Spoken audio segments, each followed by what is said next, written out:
Private sector versus public sector. Welcome back.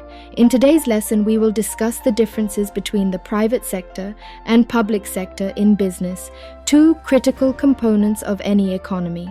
These two sectors operate with different goals, ownership structures, and levels of government involvement.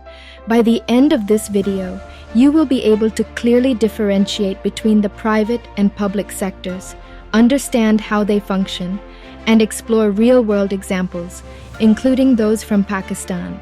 What is the private sector? The private sector consists of businesses and organizations that are owned and controlled by private individuals or groups. These entities operate with the primary goal of making a profit. The private sector is vast and includes small sole traders, partnerships, and large multinational corporations. Example from Pakistan. A notable example of the private sector in Pakistan is Engro Corporation, one of the country's largest and most successful companies. Engro operates in several industries, including agriculture, fertilizers, energy, and food processing. As a private entity, its main goal is to generate profit for its shareholders while expanding its business operations both locally and internationally. Key point: the private sector operates with the aim of generating profits, and its activities are controlled by individuals or companies rather than the government. What is the public sector? The public sector refers to businesses, organizations, and services that are owned and operated by the government. These entities do not operate with the primary goal of making a profit. Instead, they focus on providing essential goods and services to the public, such as healthcare, education, infrastructure, and defense. Example from Pakistan. In Pakistan, the Pakistan International Airlines, PIA, is a well-known public sector enterprise. Owned and operated by the government, PIA provides air travel services both domestically and internationally. While it aims to offer reliable transportation to the public, its objectives include public service rather than just profit maximization. Key point: the public sector focuses on serving the public and is owned and controlled by the government, with profit-making not always being the main objective.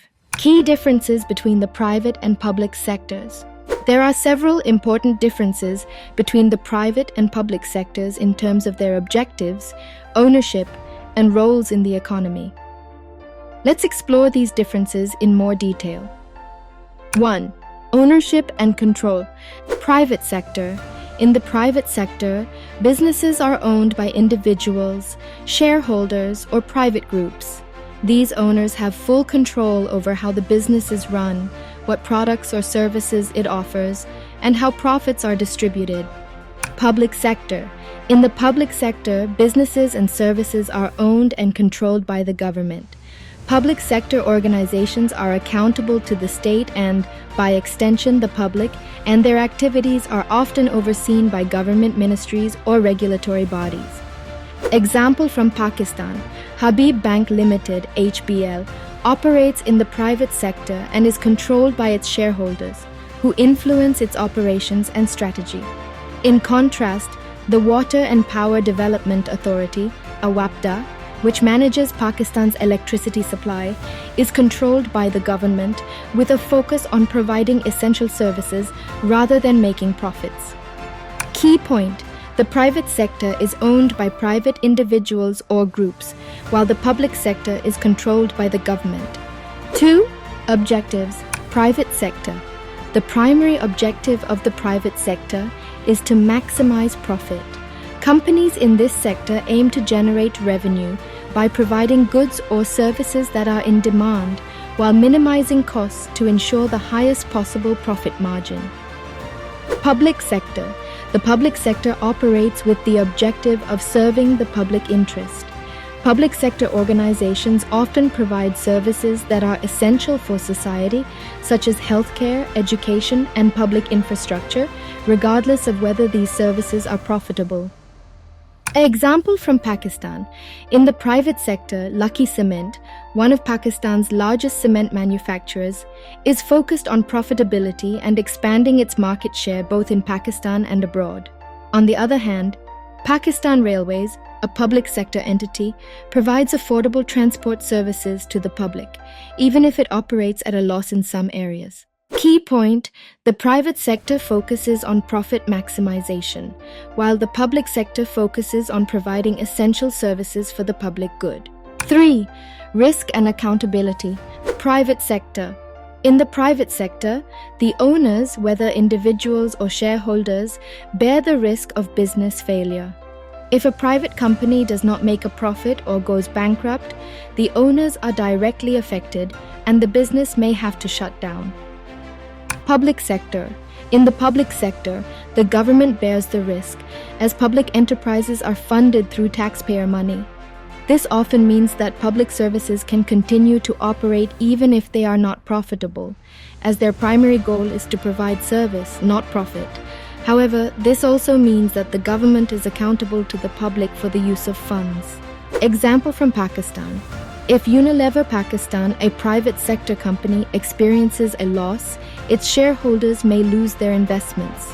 Conversely, if a public sector entity like WAPDA faces financial difficulties, the government may continue funding it to ensure uninterrupted electricity supply to the population, even if it is running at a loss. Key point: in the private sector, the owners bear the risk, while in the public sector, the government assumes the risk and remains accountable to taxpayers. 4. Efficiency and innovation. Private sector. Due to the competitive nature of the private sector, businesses are often under pressure to be efficient and innovative to remain profitable. Companies invest in research and development, improve productivity, and introduce new products or services to gain a competitive edge in the market. Public sector. The public sector is typically less driven by competition, which can lead to lower efficiency in some cases. Public enterprises may not face the same pressure to innovate, but they focus on providing services that are accessible to all, often subsidizing essential goods and services. Example from Pakistan. Telenor Pakistan, a private telecommunications company, constantly introduces new services and technologies to remain competitive in the mobile service market. On the other hand, the National Highway Authority, NHA, a public sector entity, may not face the same competitive pressure, but it ensures that roads and infrastructure are maintained and accessible to the public. Key point: the private sector is often more innovative and efficient due to competition, while the public sector focuses on accessibility and providing essential services to all. Advantages and disadvantages of each sector. Both the private and public sectors have their advantages and disadvantages, and economies benefit from a balance between the two. Advantages of the private sector. Profit-driven. The focus on profit encourages efficiency, innovation, and growth. Competition. Competitive markets lead to better products and services for consumers. Job creation. Private sector businesses often create a large number of jobs in various industries. Disadvantage of the private sector. Profit motive. In the pursuit of profits, private companies may overlook social welfare and environmental sustainability. Advantages of the public sector. Public welfare. Ensures that essential services such as healthcare, education, and infrastructure are available to everyone, regardless of profitability. Social stability. Public sector jobs can provide stable employment opportunities, especially in sectors that the private sector may overlook. Disadvantages of the public sector. Lack of efficiency. Without the pressure to generate profits, some public sector organizations may become inefficient or slow to innovate. Government intervention. Public sector enterprises may face political interference, which can hinder their effectiveness. Conclusion and key insights. In conclusion, both the private sector and public sector play crucial roles in any economy. 1. The private sector drives innovation, efficiency, and economic growth by focusing on profit maximization. 2. The public sector provides essential services to the public, ensuring that everyone has access to basic needs like healthcare, education, and infrastructure, even when these services are not profitable. Both sectors are essential for a balanced and functioning economy. Governments must manage the relationship between the two, ensuring that the private sector thrives while the public sector continues to provide critical services that the market may not. Thank you for watching. Don't forget to subscribe for more valuable insights and tutorials on O and A-level business. This video was created by Dr. Sajad Haider, O and A-level business specialist. Stay tuned for more content.